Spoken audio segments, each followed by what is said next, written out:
but the way you play your game ain't fair. I picture the fool that falls in love with you. Oh, she's a gold digger. Well, just don't she know. Good morning. I'm Erin Brinker. And I'm Tobin Brinker. And we are on the Brink, the morning show on Kcaa, AM 1050, FM 106.5, and FM 102.3. So excited to have you with us on this Tuesday morning. It is a Tuesday. And it's cold out there. You love it. You love it, Erin. Yeah, I actually do. And I walked in this morning to the station, and the thermostat says it's 66 degrees or something. I'm like, oh, no, it's warm in here. It's not 66. It's because it was so cold outside. Yeah, it's the difference. Yeah, it's right? all relative. It's all relative. It's like, you know, if you've spent any time back east in the winter, or probably in the Midwest too, everybody keeps their buildings at like 78 degrees, right? Yes. And so you're outside and it's in the 20s or 30s or whatever it is, and you come in and you're hit with this wall of heat, and you cannot peel the clothes off fast enough before getting a little, schwitzy. Exactly. Hey, did you hear about this crazy story from last night with this wrong-way driver on the freeway? Yeah, I did. It's a tragedy, but I don't get it. I mean, I think there's something more with this particular story. A lot of times these people are drunk, and maybe this person was on something, but there's so much that's in this story. Apparently, it started in San Bernardino and then ended up over in Claremont, right?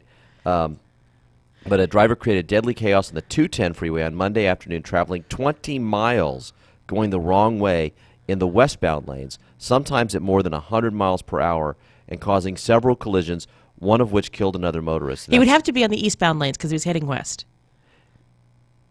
Right? Yeah, I think you're right. Yes. And so the article must have made a boo-boo. It says the eastbound lanes of the 2010 between Town Avenue and Baseline Road in Claremont remained closed late Monday. Claremont police warned drivers to avoid the area if possible because of heavy congestion spilling onto city streets during the evening commute.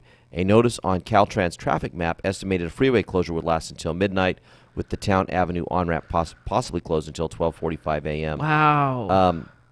And all of this began in San Bernardino around 3:40 p.m., and it all ended in Claremont at 3:52. So, 12 minutes, right? 12 minutes to go 20 miles. Because he was flying. And you think he was trying to commit suicide? Well, I Go don't out know. in a blaze of glory? I don't. And you keep saying he. I actually believe it was a woman. Oh, well, I said he because it's kind of generic. Yeah.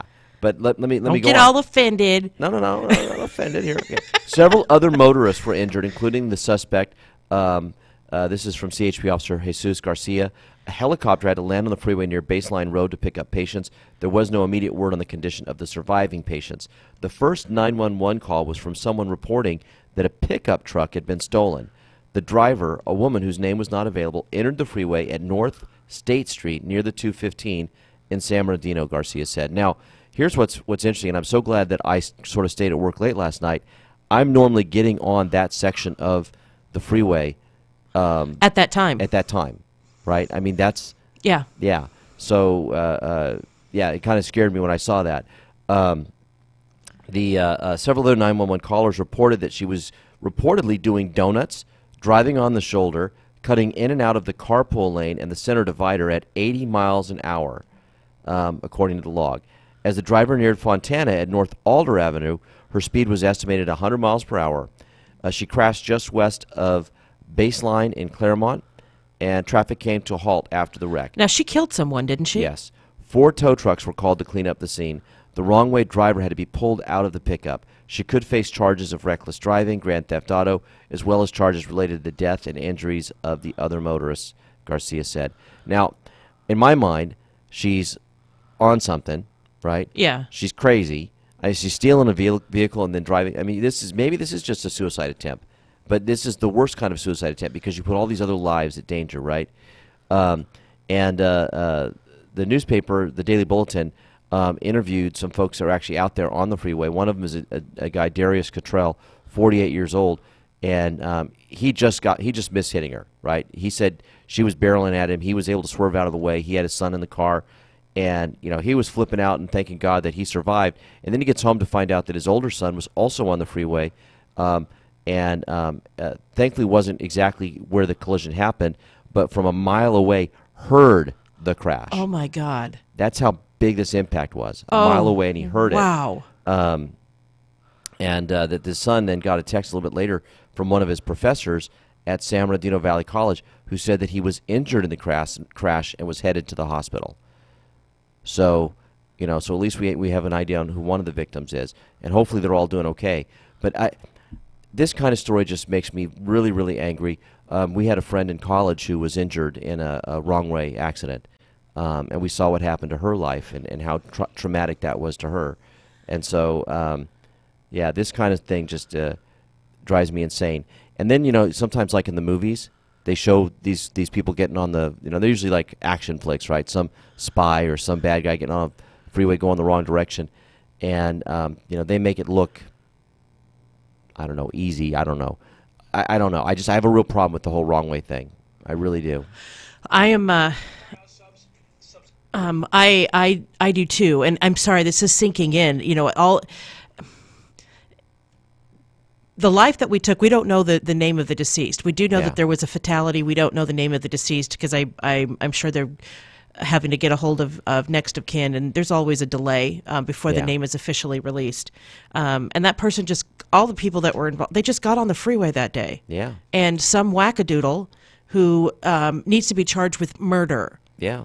Because you get on a freeway going the wrong way. I don't care what you're on. You need to be charged with murder. I agree. And I'm in my mind, I'm kind of imagining how the authorities respond to this kind of call, right? Well, and especially somebody going that fast. Yeah, I mean, how do you do a break? Yeah, in the freeway. You don't. I don't know. And how do you get in front? I mean, they're going the wrong way. Where do you get in the line and stop the traffic? And you know what I mean? Yeah. It's just too much. And it happened really quickly. Yeah. Over several jurisdictions, although I guess it's all CHP. But, it's there's not even enough time to react for the authorities to react. Now, if you already have a helicopter in the air, maybe you can get them to that location quick enough to help with the, because this is a big part of it, is the communication, understanding where this person's at and what they're doing. Yeah. But I'm not sure if the helicopter's on the ground, you get there quick enough, right? Do you scramble the medical helicopters? Because obviously they needed the medical helicopters to transport the injured. I mean, you just kind of expect that's going to happen, and it's all hands on deck, and as this person's driving, they're crossing through, area after city with different agencies that are responsible. You don't know if that person's going to exit the freeway, and then you don't know where that person, if they do exit, where they're going to exit, and do you have officers at every single exit in every jurisdiction, and there's so much coordination that would need to happen. Yeah. So it's just I'm just really angry at this person for doing this. I'm very angry. Yeah. So with that, it's time for a break. I'm Erin Brinker. And I'm Tobin Brinker. And we are on the Brink, the morning show on KCAA. We'll be right back. Nothing says love more than chocolate. So don't forget, Valentine's Day is Wednesday, February 14th. What better gift than Donna's truffles that are made individually with love and care. Valentine's Day is a special day for everyone, especially when we have a romantic partner whom we're trying to impress. Give it a little thought. When it comes to Valentine's Day candies, nothing is more impressive than an elegant box of artisan handmade truffles of Donna's Truffles. These chocolate gourmet treats will melt their hearts the moment the flavor explodes in their mouth as they bite into that first piece. We can mix and match all your loved one's favorite flavors to give it that personal touch. Don't forget to surprise your family members and all the friends you love as well. With Donna's Truffles, they'll all feel special that you remembered them with an elegant gift and know that they are loved by you. Ask Alexa for Donna's Truffles. Google Donna's Truffles at donnastruffles.com. For more info, it's 951-682-2091. That's 951-682-2091. Mark Christopher Auto Center wants to thank you for making them the #1 volume GM dealer again and again and again. And now, during their 2018 Giant New Car Sale, you can come out and discover why they sell more GM vehicles than any other dealer in the state. You'll be amazed at the deals right now on 2018 Chevy Cruze, the new Chevy Silverado pickups, and on the all-new 2018 Buick Encore. You'll find Mark Christopher Auto Center right on the 10 freeway in Ontario, or you can go online to markchristopher.com. Mark Christopher, California's #1 volume GM dealer, family-owned and doing things right since 1975. Remember, the 2018 giant new car sale is on now at Mark Christopher Auto Center, Vineyard exit of Interstate 10 in Ontario.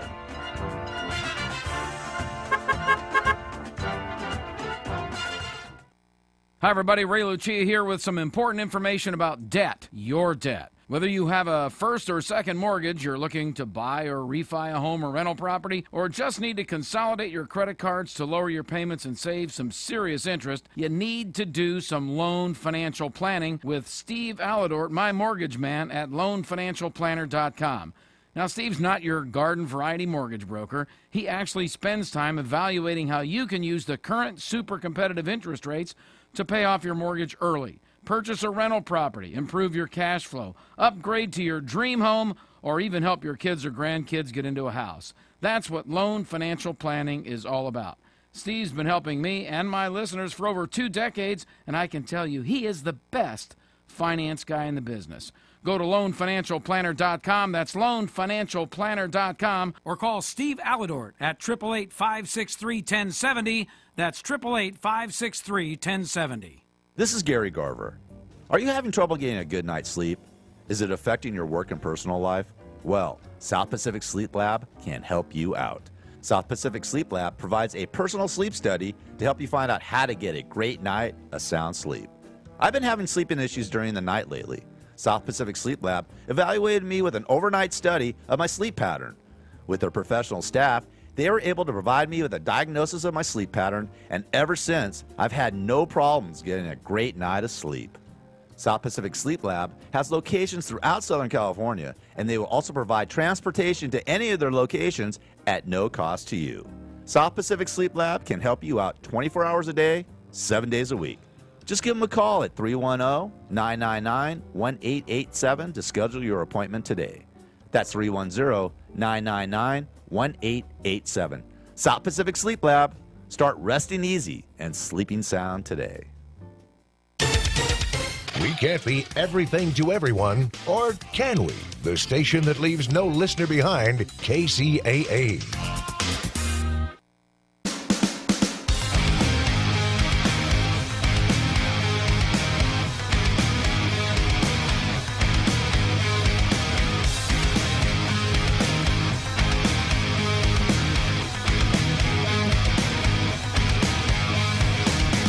Welcome back. I'm Marion Brinker. And I'm Tobin Brinker. And we are on The Brink, the morning show on KCAA. So the government shutdown is over. Yes, and I guess I need to eat my hat because, you're like, he's not wearing a hat. Because I said yesterday that I just couldn't see a way that they were going to get this thing resolved. And then, voila, they managed to do something I thought they wouldn't do. Because it's 2018, and there were some Democrats in some pretty red states that want to be reelected. Well, and I think that's what obviously made it happen. But what's interesting about that is that the Democratic base is really upset and really angry that they basically had to cave and look weak because of these 10 senators that are in red states. 10 Democratic senators that are in states that Trump won. Well, I have a secret to tell them. Yes. That's how it's supposed to work. Right. It's supposed to be that way. That's why you have representatives from each state.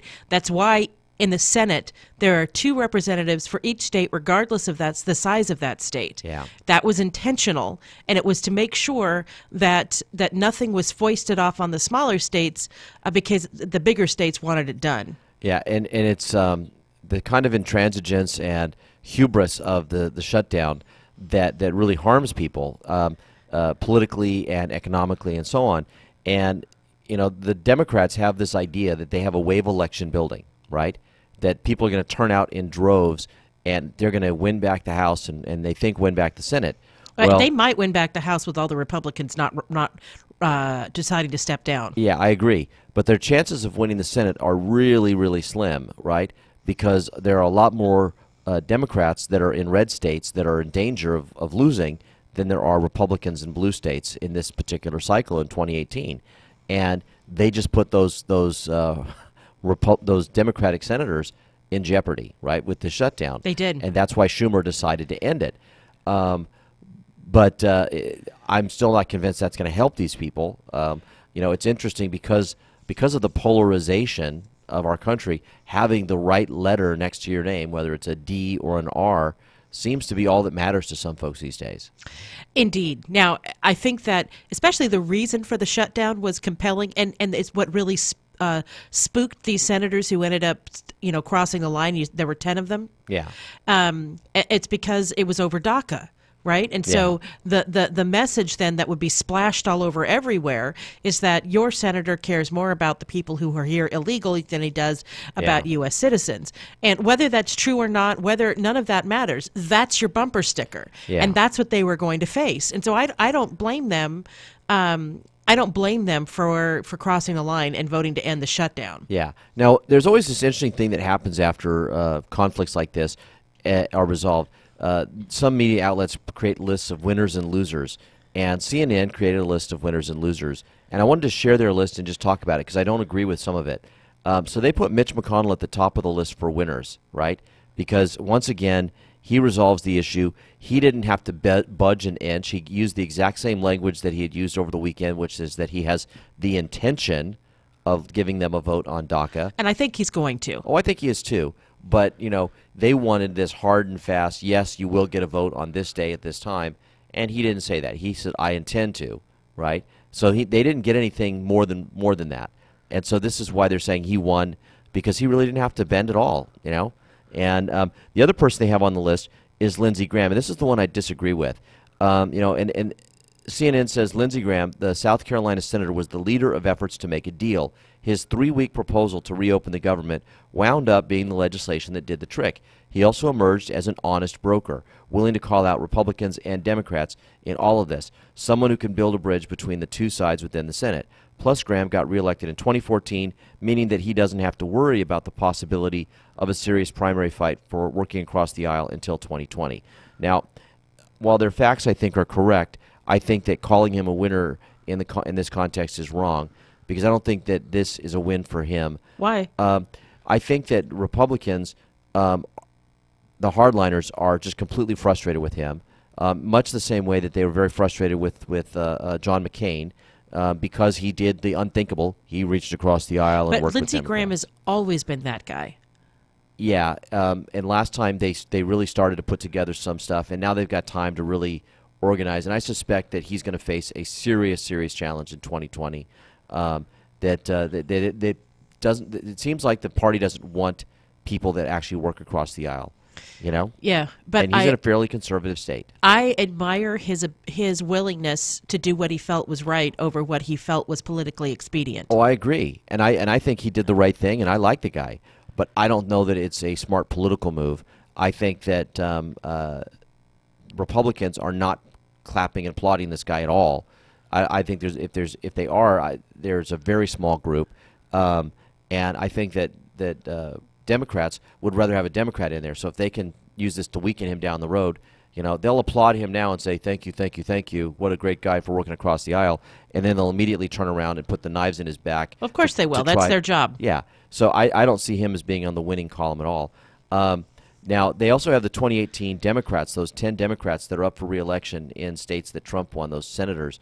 And, while technically maybe this is a win for them because it didn't go on any longer, I still suspect, because they were forced to take an initial vote on this, that some of them, this may end up being a bad thing for them. The bumper sticker's already there? Yeah, I think so. And, I don't know that this helps at all. And plus, we're going to be right back in the fight in 3 weeks. And they're still going to have to take a tough vote on DACA and some other stuff. So I don't think these guys are off the hook or winners in any way. On the loser column, they put Chuck Schumer at the top. I definitely agree with that. He put his caucus in jeopardy. He should have never let this happen. What he should have done was if the Democrats had just kept their mouth shut, right, and not made this about DACA at all, just sat on the sidelines, the shutdown was probably going to happen anyway, because there's dissension within the Republican caucus about the budget, regardless of the DACA issue.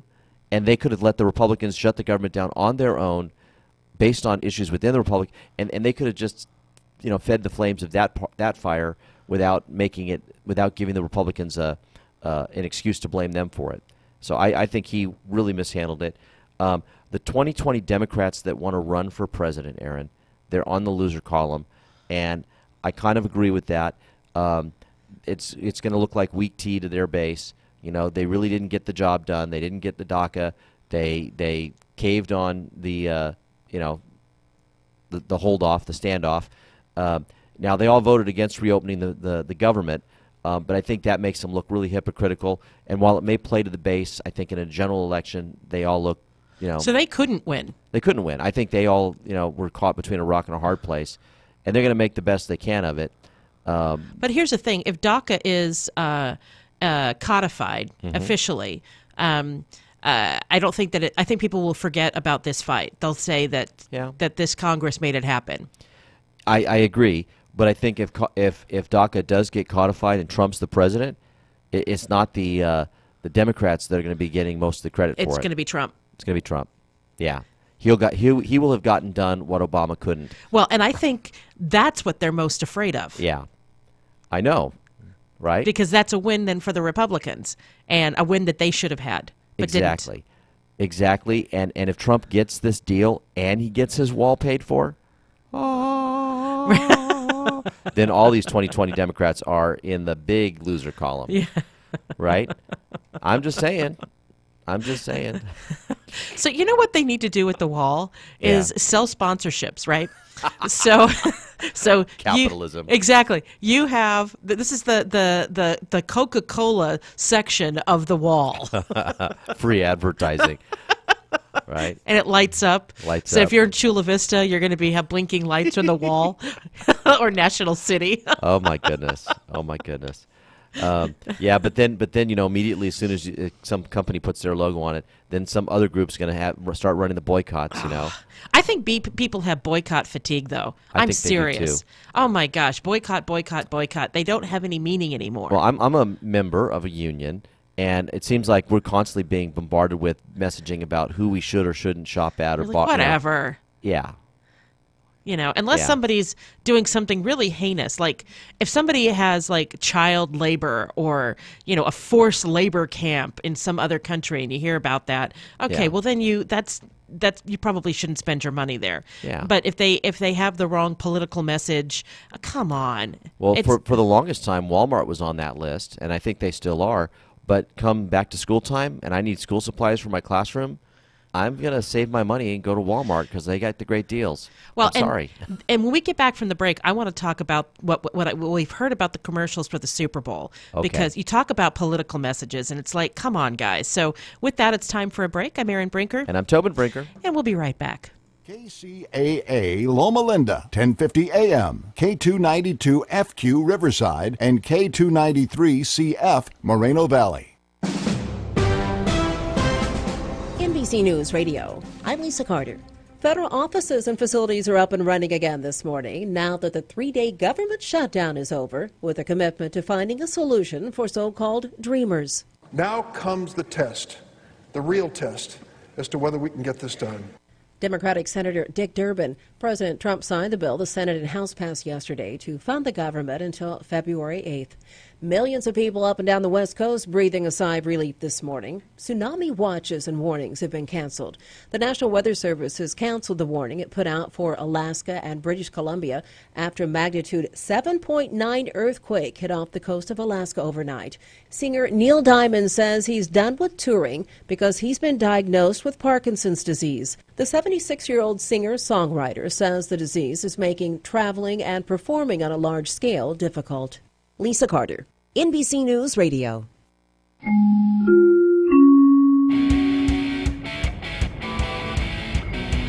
It's time for your KCAA AM 1050, FM 106.5, and FM 102.3 Traffic report, I'm Erin Brinker. In Temecula on the 15 southbound, after the 79 South Temecula Parkway, there's a two-car accident in the center divider. In Corona on the 91 westbound, before the 15, a crash is in the center divider. There's some slow traffic from La Sierra. The 71 South is slow and go from Euclid to the 91. And in Paris on the 215 northbound at Nuevo Road, a wreck is on the right shoulder. There's some slow traffic from D Street. This has been your traffic from KCAA. We are the stations that leave no listener behind. I'm Erin Brinker. This report is brought to you by Robbie Gordon Stadium Super Trucks. Off-road racing returns to Lake Elsinore's Diamond Stadium this Saturday, January 27th, with Robbie Gordon Stadium Super Trucks. Visit stadiumsupertrucks.com for more info.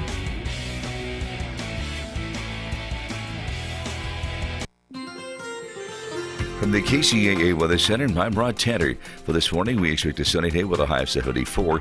It'll be clear overnight, a low of 45. Wednesday should be a sunny day with a high of 76. We'll have some patchy fog Wednesday night. Otherwise, it'll be increasingly cloudy with a low of 45. Thursday will have patchy fog well into the day. Otherwise, Saturday mostly sunny, our high 63. Friday will have a sunny day with a high of 68. I'm Rod Tanner, broadcasting live from the Tri-City Center with the 10 and 210 freeways. We are the trifecta of talk in Southern California. KCAA 102.3 FM Riverside, 106.5 FM Redlands, and the Legacy 1050 AM Loma Linda, San Bernardino. KCAA Radio is proud to announce that the Tri-City Center in Redlands is our new home. We're fortunate to be located among some of the best businesses in the region. Among our neighbors are Ray Chiropractic, Brace Connection Orthodontist, Pain Solutions Medical Massage, Rent-A-Center, MVP Staffing Agency, Jenny Craig, Salon Centric, and many more. The Tri-City Shopping Center is located just off the I-10 between Alabama and the Tennessee exits in Redlands. The Tri-City Center is the mall with the heart. Hi, this is Dr. Marissa, and I'd like you to get balanced with me on a show that has no gossip. It's a show about hope and happiness. So there's no gossip, no scandal, and no K-words. Instead, I want you to focus on your own reality show and how you can be happy 88% of the time. And you're listening to KCAA Radio AM 1050, FM 102.3, FM 106.5, and streaming on kcaaradio.com. KCAA.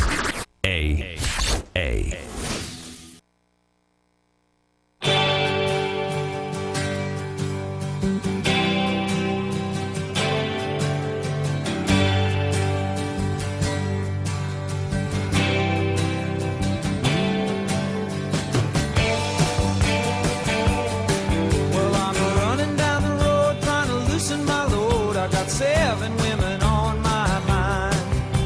4 that wanna own me, 2 that wanna stone me, 1 says she's a friend of mine.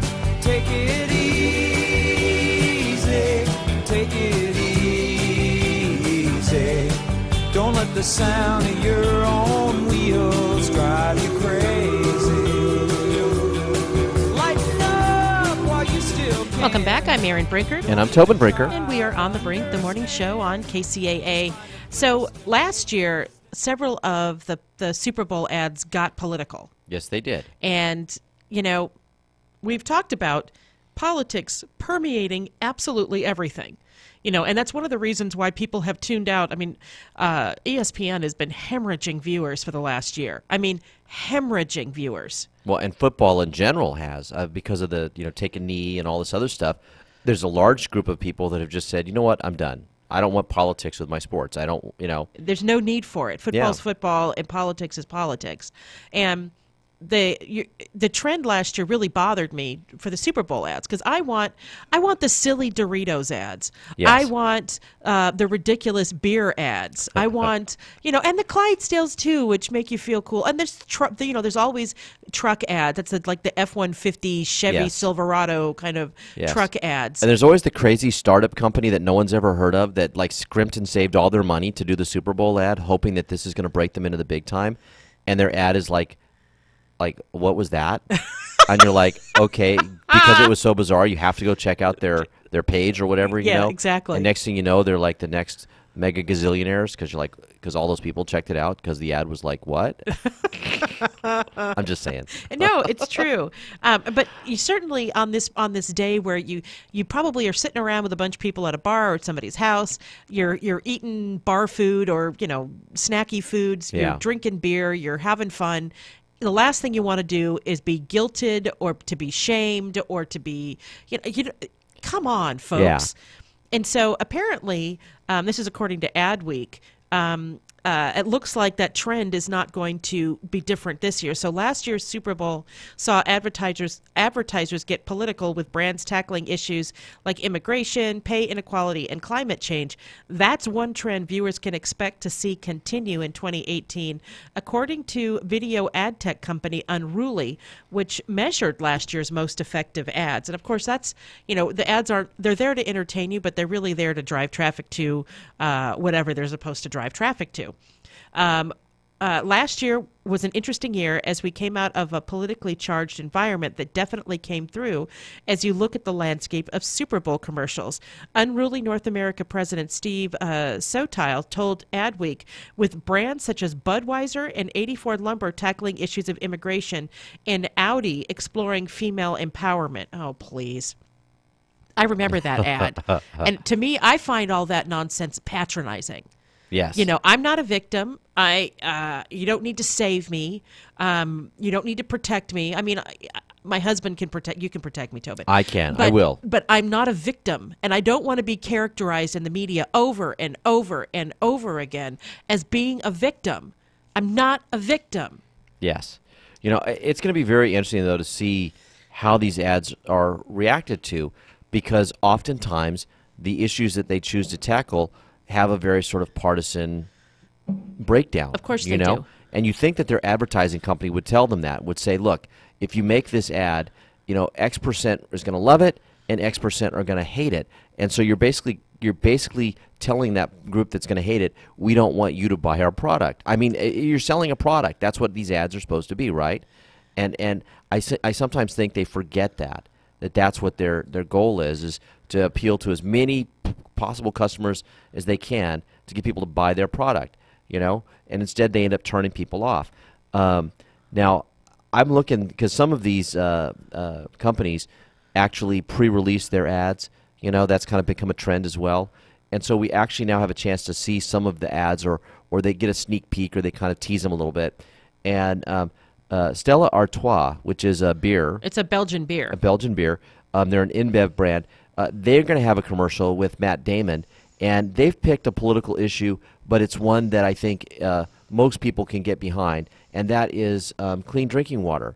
And so it's they're actually going to be making some sort of donation to help with clean drinking water, and I'm not sure exactly where the clean drinking water is going to be. That's awesome. But if you purchase one of their limited edition Stella Artois chalices, which is that glass, which they've been featuring in their ads for some time, right?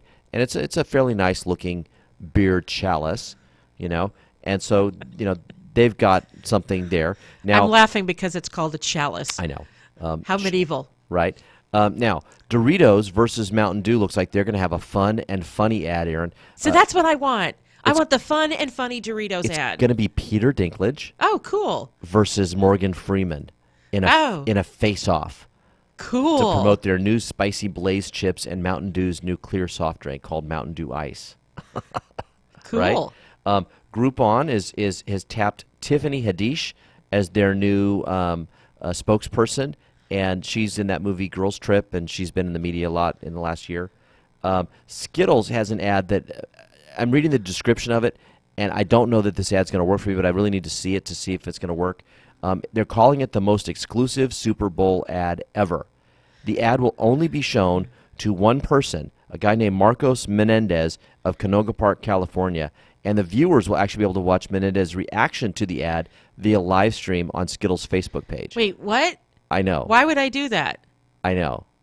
I mean, it's interesting. It's an interesting concept, and now I'm kind of curious. Yeah. The first reaction is like, okay, so I'm supposed to stop watching the Super Bowl ads, and I'm supposed to go over to my computer and watch Menendez watching a Super Bowl ad. Yes, and seeing his reaction to it. I don't know. It seems weird. And then I'm sure that later in the thing that they'll actually then release the ad for everyone to see. But they're going to crash their website, and I think that's what they're hoping is that they'll be able to say, we got a gazillion people that crashed our website. Like whatever. M&M's is doing something similar as well. They're having an ad where they've tapped 4 critics. These are like movie critics who voted for the Critics' Choice Awards this year to react to their Super Bowl commercial. So they're going to be showing the reactions of these critics to their commercial. So I don't know what that is. And then here's a fun one. I don't know if you remember in 1992, but Pepsi had a sort of an iconic ad with Cindy Crawford drinking. Oh yeah, I do remember drinking that. a Pepsi. Like they're out in some deserted area and there's a random Pepsi machine, if I remember correctly, or maybe I'm wrong. And there was a kid there. Yes, I think you're right. Anyway, she's going to recreate that ad for them, so they'll have Cindy Crawford back in their ad. And of course, what's interesting is that she looks exactly the same as she did in 1992. The woman does not age. I'm pretty sure she's a robot. I'm just saying, robot. So I hope that, because the Super Bowl is supposed to be about fun, yes. right? I mean, it really is for the people on the field. That's serious business. But for those of us who are fans who just want to go have a good time, hang out with friends, and watch a good game, that's it. So, and I hope it is a good game. I think it's going to be a good game. I just don't want to be bombarded with political messages. Yes. And I understand that there's advertising is moving that way. There's a group of consumers on each side of the political spectrum who are kind of demanding that their brands get in line. Yeah. And I hope that trend goes away because it's obnoxious and I'm sick of it. So just had to say that. Let's just take a break. I'm Erin Brinker. And I'm Tobin Brinker. And we are on the Brink, the morning show on KCAA. We'll be right back. The Osgood File. This is Charles Osgood from the Dell Small Business Studios. There's a developer in South Dakota who is preparing for the end of the world. He is turning hundreds of abandoned military bunkers into what he calls doomsday shelters, and sales are booming. Just miles away from Mount Rushmore, there's a massive field of abandoned bunkers, and Chris Martinez of CBS News was invited to step inside one of them. Let's go in. Developer Robert Vicino is transforming them. This is just one of 5 bedrooms. Into luxury doomsday hideaways. And it's concrete and steel. It's all concrete and steel. It's yay thick. The military built the blast-proof shelters in the 1940s to store bombs. They're now being renovated to hold all the comforts of home, along with supplies to wait out any disaster. We can store enough food for 20 people for a minimum of a year.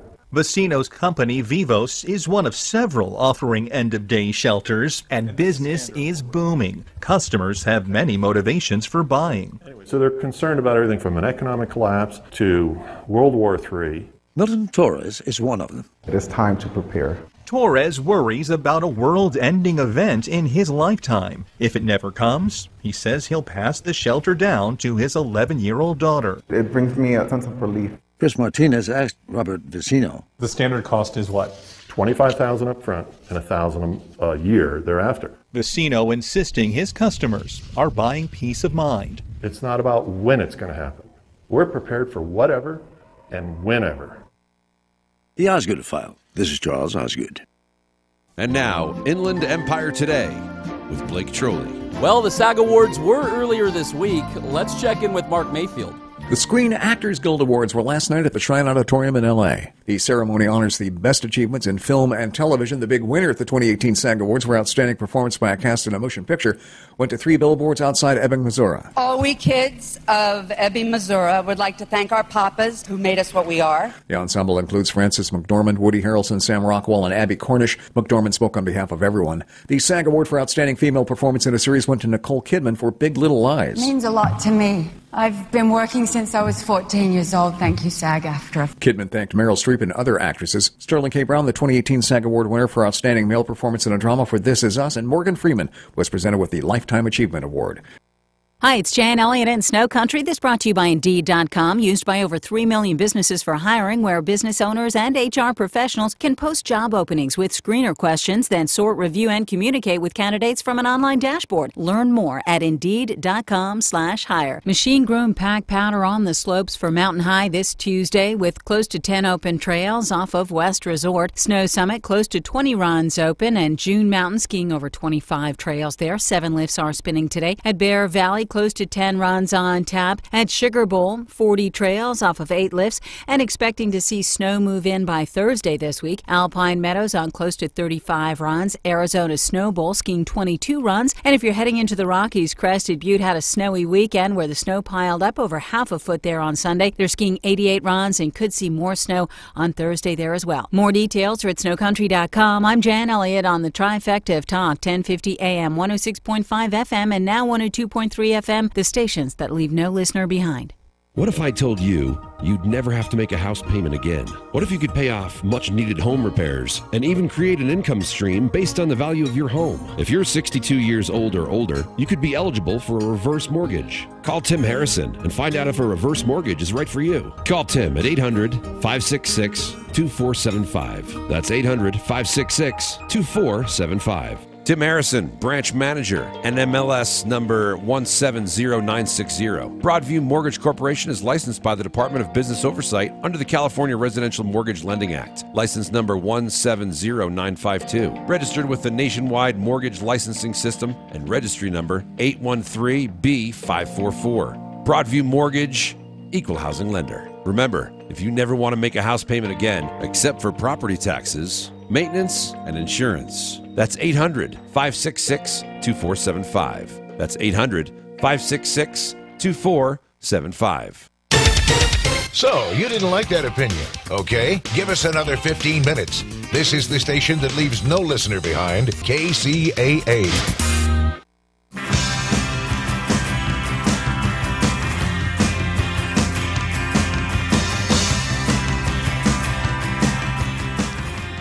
Welcome back. I'm Erin Brinker. And I'm Tobin Brinker. Aaron, I think your mic's down. Let's try that again. Now you can hear me. Yeah, welcome back. So, yeah, I must have bumped the dial. All right, so I have to give a shout out, and we have to give a shout out to San Bernardino Valley College and Cajon High School. Yes. Because 15 medical assistant students at Cajon High School are among the first in the Inland Empire to earn a workforce readiness certificate after completing a 72-hour concurrent enrollment course through San Bernardino Valley College. The Workforce Readiness Certificate program, designed by San Bernardino Community College District's Office of Economic Development and Corporate Training, is the first of its kind to be offered tuition-free at an Inland Empire high school. So congratulations, graduates. This is the kind of partnership that I love, right? That these kids are getting connected up with college before they've left high school, that they're getting it for free, and it's stuff that's directly related to moving them towards a career. I mean, this is just like brilliant, and I'm so happy for these kids, and I'm asking myself the question, when is it coming to a high school near me? Exactly. I mean, it's great that they could do it for this little group. This is the kind of thing you want to expand and build on, right? I just think it's wonderful. The Workforce Readiness Program was offered to students enrolled in the medical career pathway at Cajon High School to prepare them with interviewing and resume skills, employer expectations, customer service, and hands-on techniques to shine as new employees. Upon completion, students qualify for a paid internship provided by San Bernardino County Workforce Development Board at Arrowhead Regional Medical Center, and for work experience college credit from San Bernardino Valley College. Students like Catherine Caballero enjoyed getting an early look inside how to build professional interpersonal connections, particularly during high-stress situations, often facing healthcare providers. And I just think it's absolutely phenomenal. When I was on the city council, I was approached by what I will call some good kids that were staying out of trouble, getting good grades in school, and they asked the question at a council meeting and at some community forums, what is the city doing for me? And they cited all of these programs that we have for kids that are having issues and problems, right? And job training and outreach things for kids that are really not doing well. And they said, I'm doing well. What do you have for me? And when I read this article, I thought to myself, this is it. This is the kind of thing we should be doing for the good kids, the kids that are going to school, plugging away, and the fact that it works into a paid internship, right? I mean, because that's what a lot of these kids want. They want an opportunity to earn, to get their foot in the door, to begin moving forward with their lives. And they often feel like those opportunities are very limited, right? So I love this. And there are other career pathways in the district. And Amazon just donated $50,000 to Cajon High School to develop a logistics career pathway, which is awesome. Right. And for those of you all who think logistics, you think just pulling stuff on and off trucks and picking at a warehouse. Logistics is so high tech. Yeah. It really is. From where you place things to what equipment you use to, the movement of goods. If you think about how many things Amazon has to move around quickly to do the same day delivery, to be able to do even the overnight deliveries, to have in stock what everybody wants. That's a really marketable skill that they're getting their foot in the door with. I love it. I love it. I do too. I just, That's a positive story. Thank you, Aaron. Got to have a positive story, especially after some of the dark stories we've had that we've just talked about today. Yeah. Anyway, the Paris torture case is the eldest son. Through all of the drama that he had, everything that he went through, he maintained a 3.93 GPA at a local community college. So when I saw the headline for this, I was first shocked because in my mind I imagined these kids literally just being locked at home all day long every day. But apparently the oldest son was able to convince his parents to let him go to the local community college. But it was under very strict supervision. Apparently his mom sat outside and was there the whole time so that he couldn't, bolt or, do something. Right. And you have to understand the level of mind control that comes along with this kind of situation. Yeah. Especially if he had ever tried to notify people before and it didn't work, he won't ever try again. Yeah. No, exactly. So the son was a student at Mount San Jacinto College for 6 semesters and maintained a 3.93 grade point average. Louise Turpin would accompany him, like you said, wait outside of the classroom for him. When he was finished with class, she would take him home. In a statement, the college said it was aware of the Turpin children that one of the Turpin children was previously enrolled there, but declined to provide additional information about him, citing the Family Educational Rights and Privacy Act. Well, somebody gave them the information with his GPA, and I don't know if that's coming from law enforcement or not, but somebody actually gathered that information. Maybe law enforcement found his transcript. Yeah. It's fascinating to me. What's going on with this family. And again, the fact that he's got some education, I think maybe might help, if he's able to get some job down the road here, because that's the big question for these adult children, Yeah. Are they going to be able to be productive adults and self-sufficient at some point, Because I can't imagine just all of a sudden throwing them to the wind and say, okay, now no. take care of yourself. No. After being treated the way they have for their whole lives. No. It'll take some time. So, on to President Trump. So, the alleged payment to the porn star was an illegal donation to the Trump campaign, according to a watchdog. And Tobin, you want to talk about that? This is an interesting story to me because we've heard about this woman, Stormy Daniels, who was a porn star who claims that she had an affair with Donald Trump when his wife Melania was pregnant with their son Barron, and that right before the election last year, she was given a large sum of money, $130,000, basically hush money, to keep her from talking about this during the campaign, right? Well, now a watchdog group, Common Cause, has come forward and is asking for criminal prosecution, and they're essentially making the same kind of argument that was made against John Edwards. Now, in John Edwards' case, it was, I think, much more extreme and obvious. John Edwards had campaign workers that were literally tasked with covering up and hiding this woman. The woman was actually put on the campaign payroll and paid off with campaign money, and it was a much longer standing affair that, of course, ended in a pregnancy.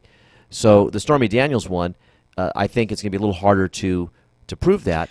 But if they can show the intent of giving her this money was to stop her from messing with the campaign, and I think it's reasonable to assume that then they can say this was in fact an in-kind contribution to the campaign. You know, he should have just left it alone. He already had a reputation of being unfaithful to all of his wives. Yeah, I know. And each wife, you know, like Marla Maples, like we've said before, he was married to Ivana when he met Marla Maples, and he was married to Marla Maples when he met so many other people, and eventually Melania.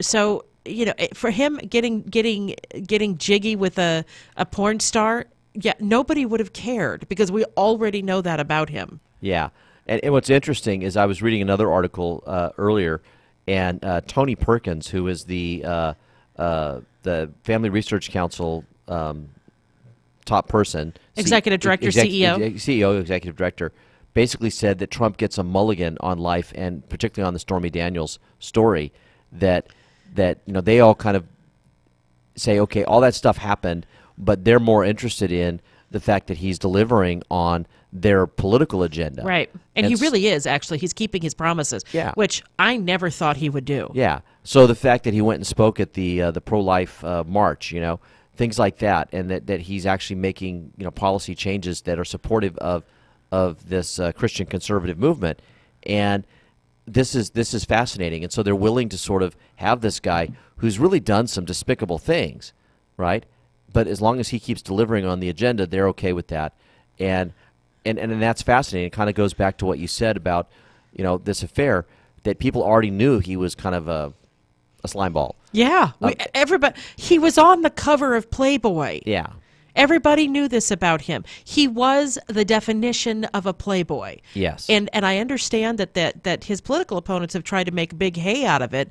You know, if Mitt Romney had done the things that Trump did, or if he'd had the relationship, it would be huge. Yeah. And it would really damage who he is. But everybody knows Trump. Yeah. You know, he is so out there and in the public, you know. Well, and the irony of all of this is, and I think that Trump running against Hillary Clinton brought all this to the forefront, is that Bill Clinton was equally kind of this kind of guy. Oh, he was absolutely that kind of guy. Yeah. And, you know, and so we've already had a president like that, and the world didn't come to an end. Right. You know? And the left was willing to sort of forgive Clinton for all of his indiscretions because they were getting what they wanted. And so now we've got the right doing essentially the same thing. Yeah. So the payoff, though, that might bring him down. Yeah. You know, if you can prove that he broke the law pretty egregiously with 133,000 or 130,000. 130,000, yeah. You know, then that's kind of a big deal, in my opinion. I don't think there's anything there with the whole Russia collusion, blah blah blah. Yeah. I think that's a lot of smoke. This, on the other hand, may not be. Yeah. Well, and as one person points out, well, deep in this article about the payoff, is that if the $130,000 came directly from Trump, he's free to spend that money to benefit his campaign as part of self-funding for any part of his presidential bid. The only thing he may have really violated is the reporting rules. And so, and that's just like a minor infraction, a slap on the wrist. He'd pay a small fine, you know. So if the money came directly from Trump, it's not a big deal. It's if it came from other donors or through some surrogate, then that's where we get into some issues where it may.